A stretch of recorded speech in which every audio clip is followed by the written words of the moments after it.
In this video, I'm gonna teach you how to fix Black Ops 2 freezing on the PlayStation 3. It's a very quick and easy process, so make sure to follow along. If you are having trouble while trying to play Black Ops 2 and it freezes on the loading screen, or alternatively, if it is freezing inside of the game, then there is a very simple fix that you can do to address any issues related to the game not loading or freezing during gameplay. So, the best way to fix this is before you load into the game, sign out of your PlayStation Network account. So to summarize, we're going to be entering the game while offline. As soon as you sign out of your PSN account and you open the game, you should be good to go.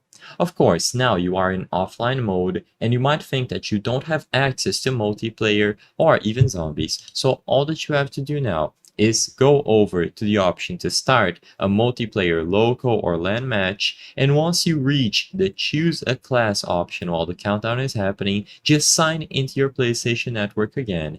You will then be able to quit the local or LAN match menu and just go to play online without any issues. So to summarize this whole process, just make sure that you open the game while offline, it isn't going to freeze, and then just go into a lobby such as the local multiplayer or LAN match lobby to sign into PSN. Once you are signed in inside of the LAN lobby, you can just back out, and now all the options including online will be freely accessible.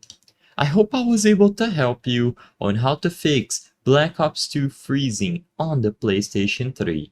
If this video helped you, please remember to leave a like and subscribe for more quick and easy tips. Thank you for watching.